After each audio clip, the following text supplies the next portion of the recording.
We remember these champions, not only for how they fought, but how they lived.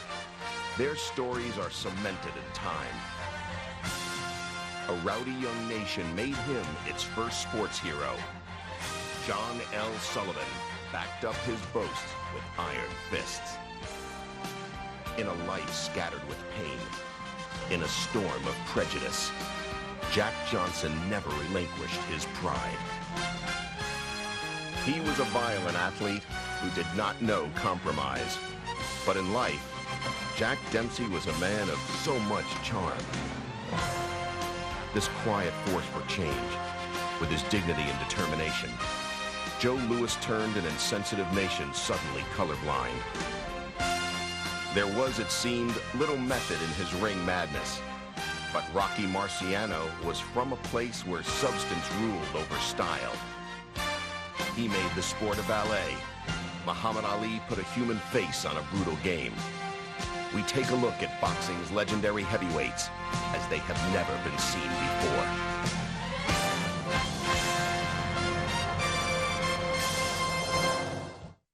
John L.Sullivan. He stood in awe of nobody. In his own world, and he knew no other, he was sure that he was the greatest man who'd ever been or ever could. The newspapers of the 1880s dubbed him the Boston Strong Boy and his fistic holiness. But admirers didn't use those tags. Just saying John L. was enough. Boxing writer and historian Bert Sugar. Maybe after George Washington, he was our first icon. He was the biggest thing we had between the Civil War and the Spanish-American War. In any field, he was a hero. Born 1858 in Boston, he would be boxing's last bare-knuckle champion and the first heavyweight champion under the new marquee of Queensberry rules, requiring the use of gloves. Sullivan's popularity was aided by his feud with Richard Kyle Fox, a New York newspaper publisher who was then boxing's most powerful figure. In 1881, Fox sought to dethrone Sullivan with chosen challenger Paddy Ryan. But Ryan lasted barely 3 minutes against the champion. America adored this ring wonder. Bert Sugar. There was even the great saying back in the 1890s, shake the hand that shook the hand of John L. Sullivan. It is estimated Sullivan knocked out 400 to 500 men. Yet his fearsome reputation had more to do with his personality than his boxing skills. He could walk into a saloon, which was the common currency in the 1890s, and say, I could beat any son of a bitch in the house. Reportedly, it was Sullivan who said, the bigger they come, the harder they fall. He offered $1,000 to anyone who could last 4 rounds with him. No one ever collected. But there was still arch-enemy Richard Fox, and in 1889, he found another challenger, Jake Kilrain. Under a blistering Mississippi sun, after more than 2 hours of boxing, the ringside doctor told Kilrain's cornermen, your man will die if he fights anymore. When handed the $10,000 championship belt Fox made for the winner, Sullivan said, I wouldn't put that thing around the neck of a goddamn dog. This was a life lived loudly.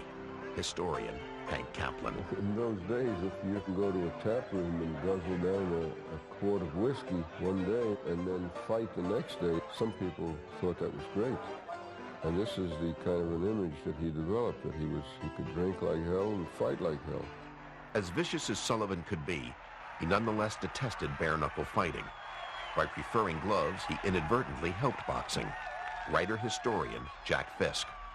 Sullivan could be given credit for making boxing reputable, not by self-design, but because he insisted on using gloves in the ring, which limited wrestling and dirty fighting and crooked fights.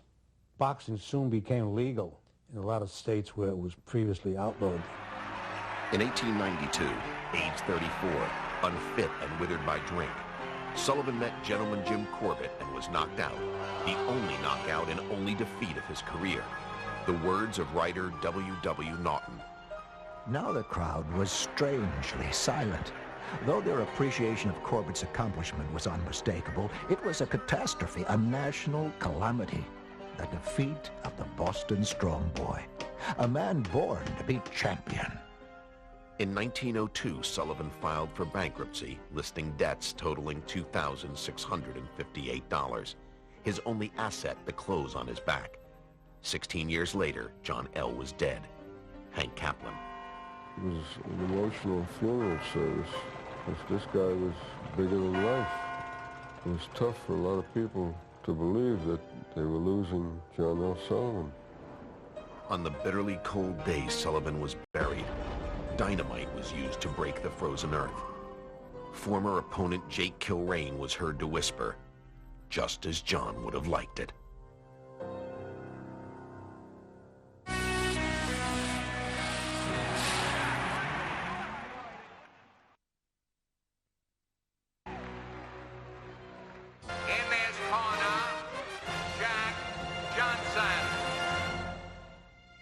He used his hands to cut, bruise, and torment those he hated, and his tongue was almost as wounding. Some are meant to walk the earth like giants, believing the world is subject to their whims. And so it was for Jack Johnson, who married 2 white women and had the gall to expect white America to accept him on his terms. He was a black man who had it all.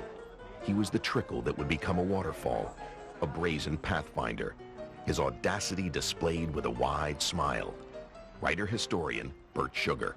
When he was sitting in his corner, he would purposefully miss spitting into the spittoon, and he'd spit on the table with pinpoint accuracy of all the writers sitting there hitting their papers.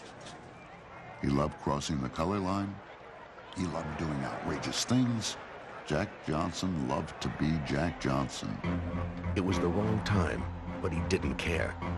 This was turn-of-the-century America, when segregation had just been sanctioned by the Supreme Court, 50 years before the roar of Martin Luther King. Yet somehow here he was at center stage, intriguing and frightening. Historian Hank Kaplan. America has a long history in being bigoted against and prejudiced against the black man. And here comes a great black athlete from Galveston, Texas. And Whitey just couldn't handle that. Just couldn't handle it. For years denied a title shot, Johnson humiliated champion Tommy Burns in 1908. Bert Sugar. Now we're back to that underlying question. It's all right to have a black champion.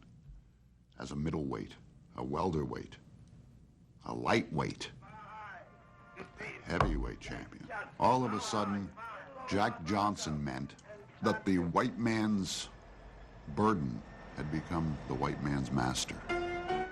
The party began for the new champion, who traveled the world indulging himself, ensuring he would be more hated than loved. In 1910, former champion Jim Jeffries was lured out of retirement and installed as the Great White Hope. Inactive for 6 years, incredibly, Jeffries was favored by many. Writer, friend, Don Buchanan. There's a story that 2 blacks went into a cafe, and one of them said, "Give me a cup of coffee with cream, weak and white, like Jeffries." The other said, "Give me a cup of coffee, black and strong, like Jack Johnson." The result would unleash racial hatred. There were riots, killings. Suddenly, it was against federal law to ship fight films across state lines. The reverberations were long-lasting. Bert Sugar. Basically, Jack Johnson's fall from grace meant that for the next 20 years, blacks were, with rare exceptions, blackballed, no pun intended, prohibited, kept out of sports and boxing specifically. In 1913, Johnson fled the U.S. to escape jail. He was charged unfairly with interstate prostitution because of his travels with a white woman. Later, he lost his title in exile to Jess Willard. Suspicions remain about a fix. Don Buchanan. Johnson was 7 years in France with his appetite for sweets and French wines, and he was 37 years of age. He would have gotten the decision had it been 10 rounds or 12 or 15, but he just didn't have the gas to go any farther. 26 rounds, and the rock-hard Kansas giant Jess Willard got the title. In 1920, Johnson surrendered to federal lawmen, expecting leniency. Instead, he got a year at Leavenworth Penitentiary. Wealthy no more, he was still doing exhibitions at age 50. I should not be here, but I am here. I want to do something good. And out of doing that something good, something will come good to me. It was June 10, 1946. Not long after being refused service at a roadside cafe in North Carolina, Johnson lost control of his Lincoln Zephyr. The car was traveling at a high speed when it slammed into a power pole. He was 68 years old. As it happened, there was no second chapter in his life, just silence after the cheering had stopped. He managed to achieve greatness as a boxer, but it could be said he achieved something more as an American pioneer. Jack Dempsey. Dempsey. It has the ring of history, of Americana, of a gaudy era that will probably never come this way again. The lyrical nickname, the Manasseh Mauler, referred to his Colorado birthplace, but the family left before he could walk. The Dempseys were wanderers. Writer Jack Fisk. He was part Indian, Irish, Scotch. He had the ethnic makeup that reached a lot of people. He was a coal miner. He was a hobo. He rode the freight trains. He fought in saloons. He came up the hard way. Before the world knew him, he was a mama's boy who could be mean when angry. He was a young hustler who earned nickels and dimes fighting in mining town saloons. That all changed when Doc Kearns became his manager. Together, they reinvented boxing. They turned it into big business. Writer-historian Bert Sugar. Paul Gallico called the 20s the golden age of sports. And the first member of the pantheon of the golden age of sports happened July 4th, 1919, in Toledo, Ohio, where Jack Dempsey knocked down Jess Willard, the heavyweight champion, 7 times in the first round, and almost out. He had made this climb to become our second hero after John L.Sullivan. Hollywood called with a $50,000 offer for a film titled Daredevil Jack. He earned more cash cavorting on the vaudeville circuit. The boxer became a barnstormer. Doc Kearns' son, Jack Kearns. I remember my father telling me one time that this young guy came in and challenged Dempsey to a fight, and he gave Dempsey a bad time, and then he got hit on the chin and he went down. He talked to my father and he said, "Look, Doc, I can do that every night." He says, "I can fight like hell, but only for about a round. And I'll meet you in Oshkosh or Kenosha or anywhere you want to go, and I'll stay 2 towns out in front of you. I'll go bang a few guys around the town and get a reputation, and then I'll show up to the night of the fight, and I'll make a good fight of it with Jack." And that's what they did, and they took the show on the road, and that's vaudeville. The Manasseh Mauler became the common man's idol, Bert Sugar. Dempsey used to come in without a robe, without socks, with a Super Bowl haircut. Dempsey was unique. He snarled. He had that patent leather black hair, 5 o'clock shadow, and he fought like the avenging angel of death. Historian Hank Kaplan. People looked up to him because of that style. It was rugged, it was power, it was toughness, his ability to fire away and stand in under fire against bigger men, and the finality with which he completed his contests. His career barely survived the discovery of this publicity photo. It showed Dempsey in street shoes pretending to help the war effort. Though he had been given a deferment, Dempsey was now seen as a draft dodger. Jack Kearns. It almost was devastating to him, just personally, and it took him a long time to overcome that. There's really nothing anybody could have done about something like that. But I think that's one of the reasons that Dempsey's personality was such that he wanted to be the good guy, because there he was the consummate bad guy. And he made every effort not to make another mistake from that point on. So did my father. Dempsey's deception soured the American public. Enormous crowds paid to see him lose. In boxing's first $1 million gate, Dempsey crushed George Carpentier. It wasn't until 1926 that Dempsey haters got what they wanted, as he lost the title to Tunney. A year later, Tunney beat Dempsey again. But in the 7th round, Tunney, knocked flat, was saved by the famous long count. Tunney got up to win by decision. And Kaplan. He became more popular after the second loss than he ever was before. And now, after these two valiant efforts against Gene Tunney, he won his place back in their hearts again. You know, son, that fight will go down as the battle of the long, long count. He didn't win, but he's still a great favorite and the idol of millions. Is he fighting anymore? No, Jack gave up the ring after that fight. How I'd love to meet him. Fight manager, Marv Jansen.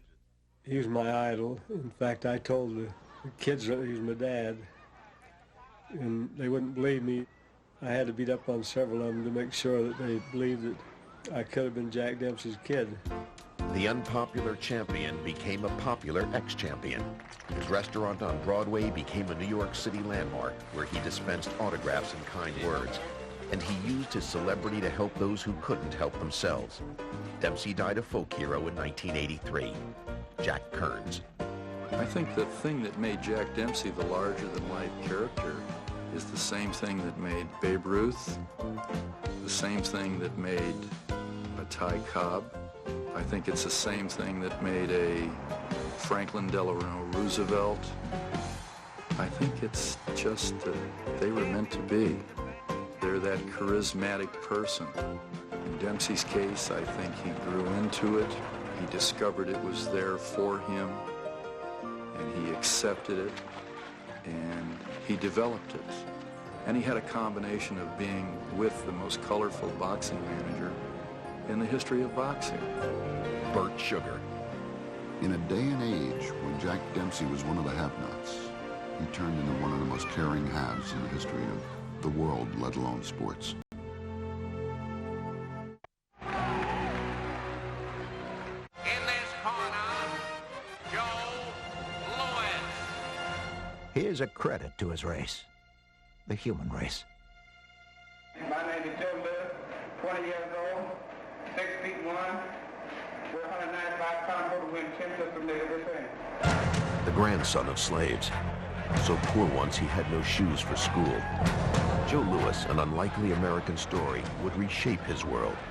Historian Angelo Prospero. After Jack Johnson horrified many millions with his behavior too extreme for the times, it took a special kind of black individual to soothe the wounds and bring about respectability to enter a white man's domain, which was boxing. In 1937, Louis became the first black to fight for the heavyweight title in 22 years. The knockout of James Braddock started a record 12-year reign. Former trainer Ray Arcel. I worked against him 14 times. Every time he'd say me, he'd say, "You here again?" Joe Louis was in there for one purpose, to knock your brains out.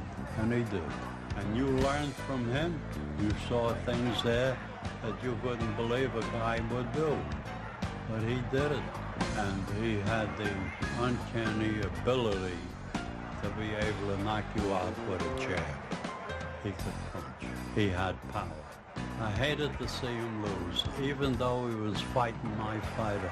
The heavyweight championship belongs to this guy. He made it. Louis won 63 of 66 fights. He won with dignity and humility. Wrote Jimmy Cannon, he ducked no one and bragged less than any champion I've ever known. Trainer Eddie Futch. He wasn't boastful. He was good and he respected people. He was inspirational because he conducted himself so well in public. People were proud of him because he was a good role model. Joe Louis is one of the friendliest fellows you'd ever want to meet, outside the ring, of course. Before the confrontations in Montgomery and Selma, before the March on Washington, before Martin Luther King and Malcolm X, there was the quiet strength of Joe Louis. Burt Sugar. Had it not been for Joe Louis, we probably wouldn't have had a Jackie Robinson in more ways than one. When Jackie Robinson ran into trouble in Fort Riley, Kansas, for not moving to the back of the bus because some bigot had told him to, who counseled him? Joe Louis. He probably was the first black athlete to transcend being a hero only to one group of people. In 1936, in a shocking upset, the undefeated Louis was knocked out by Germany's Max Schmeling. 2 years later, the rematch was a taste of the ugliness that was ahead. Louis remembered the time. People were telling me how Hitler was saying that a good German could beat any color man. With Hitler's rise and his dream of a master race, with war about to explode in Europe, the 1938 Louis-Schmeling rematch became a contest of political ideologies. American democracy versus Aryan superiority. Louis even got a pep talk from President Franklin D. Roosevelt. He felt my muscles and said that, well, these are the kind of muscles we're going to need to beat Germany with. In this fight, Louis was not a black American, just simply an American. I hope this doesn't fail me. Fighting up the clinch and rope round. Is back against the ropes again. They're not too close to the rope. Louis out, and Louis missed with a left swing, cut in close, front of a hard right uppercut, and a right to the jaw, and again a right to the body. A right, there it is going down. Schmeling, one sports writer wrote, was caught and mangled in the whirring claws of a mad and feverish machine. The bout lasted 1 round. German radio cut transmission before it was over. Burt Sugar. Louis carried the hopes of everyone against Hitler's master race. Black, white, Christian, Jew. It was a magic moment in the history of sports and the sociological history of our culture. In this corner, Joe Louis. Your orders to report from induction in the United States Army as a private. Anxious to do his part, Louis volunteered in 1942 and became the only man to serve in the military while heavyweight champion. Louis was in his athletic prime when he gave 4 years to the military. He entertained more than 5 million troops. He fought in 96 exhibitions, but he didn't accept every invitation. Eddie Futch. The heavyweight champion of the British Army was among the British soldiers. He wanted to spar with Joe Louis. Joe begged out. He didn't want to spar with him. He says, but if you want to see your champion spar, we have a middleweight here. See, he'll spar with your champion. And he put Jimmy Edgar on him. Jimmy Edgar knocked him out. Joe said that he wanted to avoid having to knock out the British soldier. They were allies. That was a diplomatic move that you wouldn't expect the ordinary fighter to make. In 1948, the 34-year-old Louis, his skills faltering, retired after winning a brutal battle against Jersey Joe Walcott. Well, I'd like to say again that I retired. Tonight was my last fight, and thank you very much. At this point, Louis had earned $5 million, but it was squandered away by his high living, gambling, and bad investments. Worse, the Internal Revenue Service claimed he owed $1 million in back taxes and penalties. Well, it's getting awfully close to April 15th. You've had some income tax problems. How are you getting along? Well, on my president's tax, I'm getting along good. So the back tax, what I'm not doing so good on, I'm still behind. About how much behind, Joe? I don't know. I think the faggot, by the end of next year, it'll probably be a little bit more. Last time I heard from the government, it was over $1 million. And it keeps building year by year. Yeah, that's right. Louis could not pay the IRS, but he was never compromised by his financial circumstances. Matchmaker Teddy Brenner. And Joe, when he had no money, he was offered $50,000 to do a soft drink ad just to use his picture on a billboard in South Africa. And even though he didn't have any money, he turned it down. In 1950, the money problems forced Louis out of retirement. He was 36, doing the job he knew best. A year later, a new boxing star ended this legend's career. Marciano has Lewis holding up. Marciano misses the left. Let's go right to the jaw. Left hook to the mouth by Marciano. And Marciano is caught with a left and a right to the jaw. He nails Lewis with a right to the head, a left to the body, a left inside of Lewis. Lewis is down again. Lewis is down outside the rope. It's all over. Ruby goes in and stopping. It was among the saddest nights in sports. Historian Angelo Prospero. I went outside of the Garden. I was a little depressed because it was really the end of a career. I really idolized him, and lo and behold, coming out of the Garden with a couple of his buddies was Joe Louis. And I went up to him and I said, Joe, I'm a great fan of yours. I'm sorry that you got beaten. He says, don't worry. I knocked out a lot of guys myself. And he turned and walked down with his friends, and looking back just once to see his name in lights on the Garden marquee, which probably would be for the last time. His debts kept him on a treadmill. He took quick cash in pro wrestling. Later, the man some consider the world's greatest heavyweight was greeting gamblers at Caesar's Palace. In 1981, at age 66, Joe Louis, the Brown Bomber, was gone, and the world said goodbye. Angelo Prospero. Joe Louis today is buried in Arlington Cemetery with the great heroes of our country. And it's very deserving because of what he did, for our country. Joe Louis wasn't a black champion. He wasn't a white champion. Joe Louis was America's champion. America took him to their heart, and they exalted his victories. They took this black Moses to their bosoms, as one of their own. They worried with him over his tax problem. They agonized, over his illnesses, and even when he died, it brought about profound sorrow, throughout the world. I think America had a love affair with Joe Louis because Joe Louis loved America.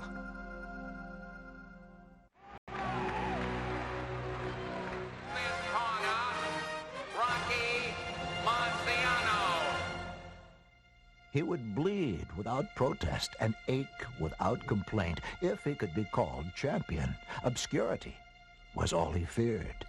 I'll tell you a story about the kind of guy Rocky was. Publicist Murray Goodman. I brought him up to Rochester, where we gave away the Hickok belt. And Ray Hickok fell in love with him. And he gave him 100 gross of the little miniature boxing gloves. The next week at camp, Rocky was selling them for $1 a pair. He was, I wouldn't say cheap, but that was his upbringing. He could not be described as graceful. Even his trainer, Charlie Goldman, refused to conceal the obvious. Said Goldman, he was one of the clumsiest fellows I ever saw in the ring. Rocky Marciano did not appear to have the height or size of a legend in the making. He was 5'10", around 185 pounds. But Marciano had a frightening tolerance for pain, and a fury few have possessed. My mother says I was destined to be a fighter because I looked so much like one as a young kid. Brother, looks mean anything? Look out for the Brockton Blockbuster. Born Rocco Francis Marchegiano, years later Marciano would become his ring name. He first dreamed of playing baseball. Then came World War II and the Army, the beginning of his experiments in the sweet science. So he came late to boxing, 24 years old when he had his first pro fight. He relied on a primal desire that reminded many of Jack Dempsey, Rocky's youngest brother, Peter. I think especially Italian people and a lot of times underworld people liked being around Rocky because he was everything that they wanted to be. Family friend, Pat Petronelli. Everybody wanted to be a fighter. All the kids were shadow boxing in town. They all opened up little gyms, and the Italians, especially in Brockton, they loved Rocky. Raised in Brockton, Massachusetts, the son of Italian immigrants, a child of the Depression who carried lunch daily to a father he'd see slumped over a shoemaking machine, Marciano wanted so much more for himself and his family. Hello, boxing fans, wherever you may be. but especially to those in New England, I'm in good shape for this fight, and I hope I come through all right. In 1951, the future, Marciano, collided with the past, Joe Louis, age 37. Years before, there had been a kinder, gentler encounter. Izzy Gold. He was a guest referee at the Brockton Arena one night, and we followed him to the men's room. He went in a stall, and I boosted Rocky up, and then he boosted me up. And Joe Louis looked up and saw us, and when he came out, he gave us $1 apiece. So that was one of the biggest things in our lives. Little would be known that that kid that he gave the $1 to would knock him out later on in life. That was amazing when you think about it. In 1952, opposing heavyweight champion Jersey Joe Walcott was a test of pain. Izzy Gold. Every punch, he lifted Rocky off the canvas. I don't think any living human could take the punishment that Rocky took that night and still win the fight. It was unbelievable.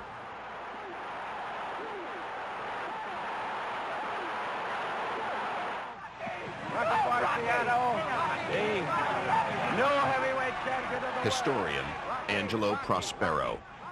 So that one right hand that night in Philadelphia created the mystique of Rocky Marciano and made him as a great champion.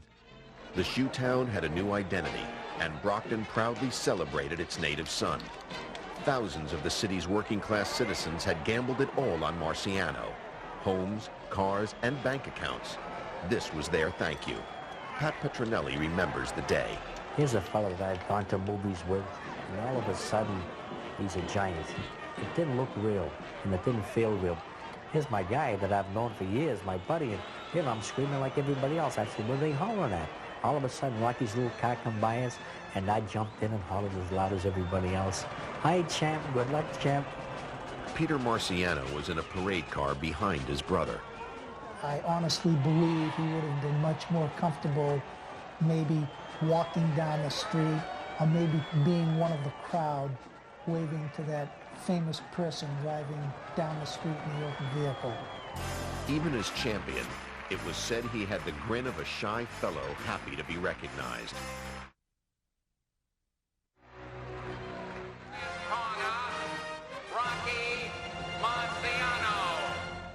In April 1956, his record 49-0 with 43 knockouts, Marciano summoned Murray Goodman to his New York hotel room. I said, what the hell's going on here? He says, I can't bend down and get up. My back is killing me. I said, what's your problem? He says, I think I ought to retire. I said, after telling me this, you're asking me a question? He says, of course you ought to retire. He said, okay, call a press conference. The next day we called a press conference. He announced his retirement. I would like to announce my retirement from boxing at this time. A lot of different versions of this, but mine is the true one. And so it was that Marciano, age 31, after just 6 title defenses, retired undefeated, before his powers had diminished. Years later, on the night before his 46th birthday, August 31, 1969, he boarded a private plane flying from Chicago to Des Moines, Iowa. Peter Marciano. I was contacted by a person in Florida at about 1:30 in the morning. I called my mom. My dad answered the phone. My mom got on the other line, and I said, Mom, something terrible has happened. Rocky was killed in a plane crash. At that point in time, my mom said, Filho mi coração. Translated means, my son, the heart of my life. A moment I will never forget. The father was devastated. He felt that something of great importance left his life. And it was not too long after that that Dad ended up passing away. Nicky Sylvester. It's something that people don't know.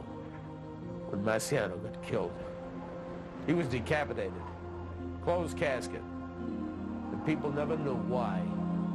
I had found out why. I was told that Joe Louis kissed the top of the casket and looked at the ceiling of the funeral parlor down in Florida and said, God is getting himself a beautiful man.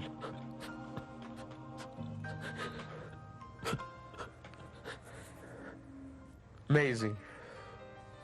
Really amazing. Should never have been. Izzy Gold. I think of him all the time. It got so now I can't even watch his fight films. It was a terrible shock in my life. Marciano appeared to attract pain because he so often walked into punches. But he compensated for a lack of artistry with round after round of relentless attack. Perhaps Rocky Marciano endured when others did not, because what he feared far more than the pounding was the possibility of losing. The fear of being something less than the heavyweight champion of the world. He never changed. From the time we were kids, he never changed. He was Rocky. In this corner, Muhammad Ali. History may never determine if he was a better fighter than Dempsey or Lewis, or a few others, but no boxer ever dominated the sports scene like Muhammad did. I'm a pitch of confidence.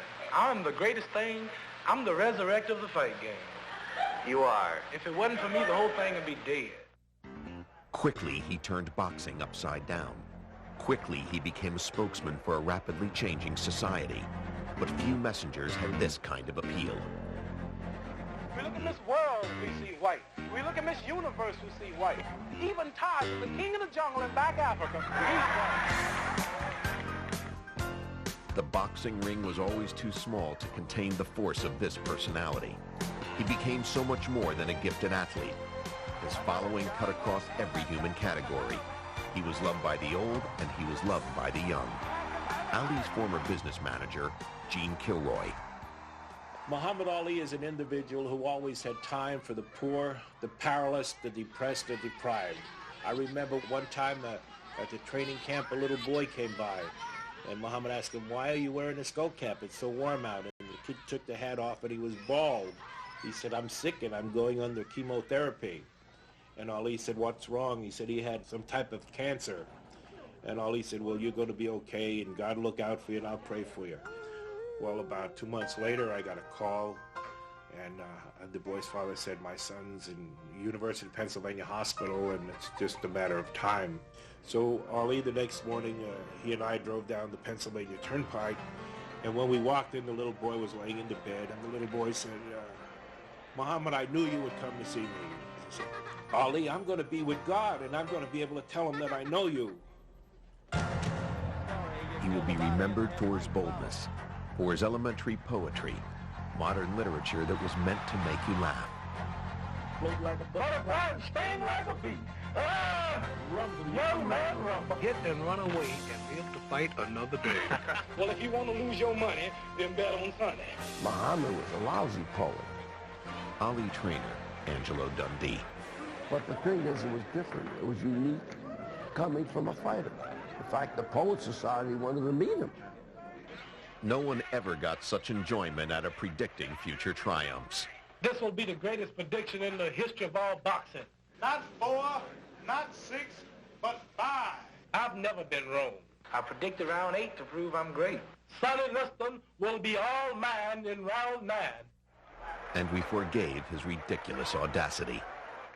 I am the king of the world. Never talk about who's going to stop me. Ain't nobody going to stop me. And I just turned 22 years old. I must be the greatest. I'll fight that chump in a telephone booth. I'm a bad man. I shook up the world. I shook up the world. Even during his nearly 4-year exile from the ring, the result of his refusal to be drafted, Ali remained a human magnet. Ali's physician, Bertie Pacheco. He was trying to talk to 2 English promoters about fighting maybe in England. And they said, "Well, you've been gone for 3 years. You think anybody remembers you?" And they were in New York on Broadway. And Ali said, "I'll tell you what, how much money have you got in your pocket?" And he said, 1,000, whatever it was. "I bet you that money that I'll get out here at this street corner, and I'll walk to the next street corner. I won't say a word. And if I don't stop traffic by the time I get to the next street corner, I'll pay you the 1,000. By the time he was at mid-block, he was mobbed. By the time he got to the corner, the cops had to come start breaking up people, so the taxis and things had to go through. He was enormous. Ali will be remembered too for his public displays of courage, for his undaunting faithfulness to his religion and to his race. Even if it means facing machine gun fire that day, I will face it before denouncing Elijah Muhammad and the religion of Islam. I'm ready to die. We are striving today for freedom, justice, and equality. And as a matter of fact, the whole world is fighting for freedom, justice, and equality. Boxing writer Bert Sugar. There's a man who believes, and he was willing to give up everything for his belief. How many people can you say that about? I've turned down $8 million in movies, commercials, advertisements, endorsements before draft haven't came up because of my religious beliefs. Mr. Clay, when Muhammad Ali, sir. Mr. Clay Muhammad Ali, or sir. Mr. Muhammad Ali, either Yes, one. Just Muhammad Ali. When you appeared before this commission before, if I recall correctly, you said you were the people's champion? Yes, sir. Do you think that you're acting like a people's champion? Yes, sir. Daughter May Ali. I admire his consistency in his religion, his religious faith. I admire that more than anything, more than his boxing. He never forgot his purpose. He was saying back in the early days, God gave me this talent to box so I could be an influence to other people. The number one greeting in my faith is peace, and that is Assalamu alaikum. Ali was never disheartened by his punishing profession. He wasn't interested in its tragedies. He lived for comedy. Ferdy Pacheco. When it came to humor, he was the funniest of any heavyweight champion in the world. I mean, funny all the time. Come on, girl. We in Manila. He knew how to take a situation and extract the humor from it and put everybody at ease because of that. And I want to show the world there really ain't nothing to you. Don't touch me. I'll beat your brains out. I won't eat none if you don't want to. Look at that pretty horse there. Is that a white horse? See? Now stand up. Look over there. Stand up. You got to stand up over that field. See the big one down here?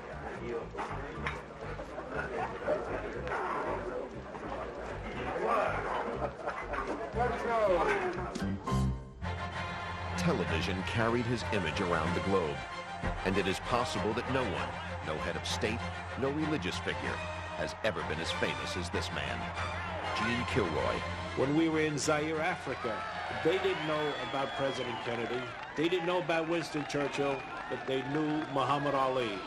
Muhammad Ali, Muhammad Ali, they would yell. Assigned by no nation, universally accepted, he became in time a goodwill ambassador. I'm so honored and happy to see that I have so many fans here in Japan. Writer-historian Bert Sugar. He's one of the few who's touched everybody. Good, bad, and different, he's touched everybody. Muhammad Ali, you've got to know about, no matter if you're a sports fan or not, in every country of the world. Who's the heavyweight champion of the world? I don't think there's ever been a man who has had, in the last 100 years, such a presence as Muhammad Ali for the world, not for a country. Can my title be taken without me being whooped? No! One more time. No! That's all I can do. I always get the feeling that Muhammad Ali is afraid there's somebody's hand in this world he hasn't shaken yet, and he's still out on that course. This is the most gregarious person in the history of the universe. I am the greatest.